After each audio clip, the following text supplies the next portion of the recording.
अस्सलाम वालेकुम दोस्तों, मेरा नाम डॉक्टर अलियसगर है और आज की इस वीडियो में हम डिस्कस करने जा रहे हैं MCQs of reference frame.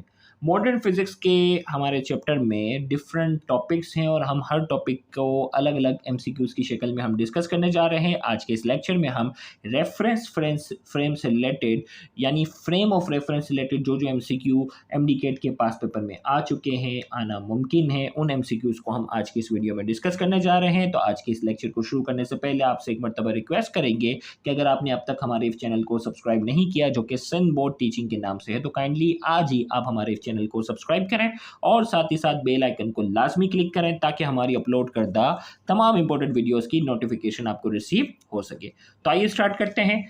Number 1, a coordinate system in which law of inertia is valid is known as. हमें कहा जा रहा है कि कोऑर्डिनेट सिस्टम होता है। अब कोऑर्डिनेट सिस्टम क्या होता है, अगर मैं आपको यहाँ लेक्चर के पॉइंट ऑफ व्यू से बताऊं कि एक्स एक्सिस, वाई एक्सिस और जेड एक्सिस, हमें कहा जा रहा है कि ये कोऑर्डिनेट सिस्टम कहलाता है।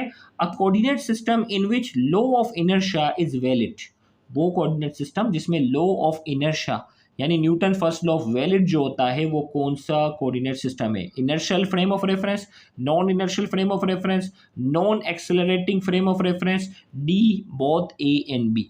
हमें कहा जा रहा है कि लॉ ऑफ इनर्शिया जो है वो कौन सी फ्रेम ऑफ रेफरेंस में जो है वो वैलिड है। तो यहाँ हमारे पास हम बात करने जा रहे हैं कि लॉ ऑफ इनर्शिया के लिए यानी Newton first law of motion जो है वो वैलिड तब होगा जब एक्सेलरेशन नहीं होगी, यानी कोई भी चीज़ कोई भी चीज़ या तो रेस्ट में हो या वो यूनिफॉर्म वेलोसिटी के साथ मूव कर रही है। तो फ्रेम ऑफ रेफरेंस में हमारे पास दो तरह की है, जब कोई बॉडी रेस्ट में हो या यूनिफॉर्म वेलोसिटी के साथ मूव कर रही होती है उसकी फ्रेम ऑफ रेफरेंस क्या होती है, इनर्शियल फ्रेम ऑफ रेफरेंस होती है, या दूसरे अल्फाजों में कहा जाए non accelerating frame of reference होती है। ए और सी दोनों करेक्ट है। नॉन इनर्शियल फ्रेम में क्या होती है, एक्सेलरेशन मौजूद होती है। तो लॉ ऑफ इनर्शिया यानी Newton first law of motion तभी वैलिड होगा जब एक्सेलरेशन नहीं होगी। तो एक्सेलरेशन नहीं होगी या तो रेस्ट में होगी या यूनिफॉर्म वेलोसिटी के साथ मूव कर रही होगी। तो इसका करेक्ट आंसर हमारे पास ए और सी दोनों है, इनर्शियल फ्रेम ऑफ रेफरेंस, और इनर्शियल फ्रेम ऑफ रेफरेंस का दूसरा नाम है non accelerating frame of reference. तो हमारा करेक्ट आंसर क्या हो गया, D both A and C is the correct answer. Next हमारे पास है a coordinate system in which law of inertia is not valid. अब यही सवाल जो जिस अंदाज में है ना, वैलिड किस में है, तो A and C. Not valid क्या है, तो इसी में आंसर क्या बन जाएगा, inertial frame of reference, non accelerating, इनमें तो वैलिड है। Non inertial frame of reference में क्या होगा, ये वैलिड नहीं होगा क्योंकि इसमें एक्सेलरेशन होती है। तो लिहाजा इसका करेक्ट आंसर हमारे पास क्या है, बी। तो ये अंदाजा आपको हो गया कि इसी तरह एमसीक्यू ये बन सकता है।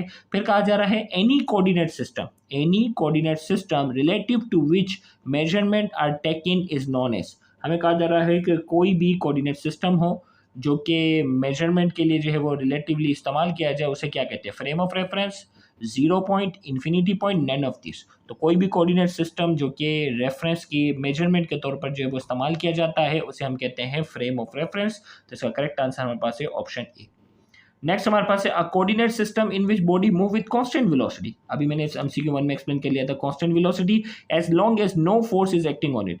तो वो कोऑर्डिनेट सिस्टम जिसमें बॉडी जो है वो कांस्टेंट वेलोसिटी के साथ मूव कर रही होती है उसे क्या कहते हैं। तो कांस्टेंट वेलोसिटी के साथ मूव करेगी तो क्या है, non inertial, accelerated frame of reference या इनर्शियल फ्रेम ऑफ रेफरेंस। तो इनर्शियल फ्रेम ऑफ रेफरेंस क्या होती है, जिसमें कोई बॉडी या तो रेस्ट में हो या कांस्टेंट वेलोसिटी के साथ मूव कर रही हो। तो इसका करेक्ट आंसर हमारे पास क्या है, option B is the correct answer. Next हमारे पास है earth can be considered as. Earth को हम क्या कंसीडर कर सकते हैं, inertial frame, non inertial frame, accelerated frame या D none of this.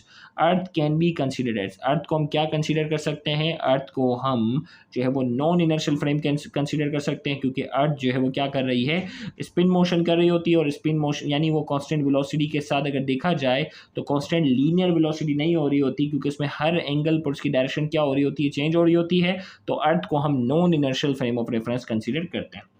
Next है inertial frame of reference have. Inertial frame of reference के पास क्या होगी, zero acceleration, uniform acceleration, zero external force या B both A and B. तो हमें कहा जा रहा है कि इनर्शियल फ्रेम ऑफ रेफरेंस में क्या है, जीरो कांस्टेंट वेलोसिटी होगी, कांस्टेंट वेलोसिटी होगी तो जीरो एक्सेलरेशन है, ये तो सही है। यूनिफॉर्म एक्सेलरेशन कह रहा है, नहीं, एक्सेलरेशन होनी ही नहीं चाहिए। जीरो एक्सटर्नल फोर्स, क्या कह रहा है, एक्सटर्नल फोर्स जो है वो उसके ऊपर अप्लाई होने वाली जो है नेट फोर्स जो होगी वो जीरो। अब ज़ीरो क्या है कि नेट फोर्स जो है वो ज़ीरो होनी चाहिए, तो नेट फोर्स यहाँ हमारे पास हम कह सकते हैं कि ए और सी जो है इसके ऊपर जो है वो क्या होगा, करेक्ट आंसर होगा। तो इसका करेक्ट आंसर हमारे पास जो है वो ऑप्शन डी को हम एडजस्ट कर लेते हैं, ए और सी हम कर लेते हैं, क्योंकि नेट एक्सटर्नल फोर्स अगर ज़ीरो होगी तो ज़ीरो एक्सटर्नल फोर्स होगी, तो एक्सेलरेशन भी इसके पास जो है वो ज़ीरो होगी, तो ए और सी, और वो इनर्शियल फ्रेम की रेफरेंस पर फिट बैठेगी। ऑल मोशंस आर, जितनी भी हरकत मोशंस होती है, absolute, relative, both A and B, या नन ऑफ दिस। कोई भी मोशन जो होता है वो क्या होता है, तो रिलेटिविटी में हम यही पढ़ते हैं कि तमाम मोशन जो है वो क्या है, रिलेटिव है, तो B is the correct answer. Next हमारे पास है the physics which deals best with the behaviour of microscopic particle move with the speed of light. हमें कहा जा रहा है वो कौन सी फिजिक्स है जो बेस्ट जो है वो एक्सप्लेन करती है माइक्रोस्कोपिक पार्टिकल्स जो कि स्पीड ऑफ लाइट के साथ जो है वो क्या करते हैं, मूव करते हैं, उस फिजिक्स को क्या कहते हैं, microscopic physics, relativistic mechanics, Newton mechanics, classic mechanics. तो याद रखिएगा स्पीड ऑफ लाइट के रिलेटिविटी की अगर हम बात कर रहे होते हैं तो वो फिजिक्स है रिलेटिविस्टिक मैकेनिक्स। तो इसका करेक्ट आंसर हमारे पास क्या है, option B is the correct answer.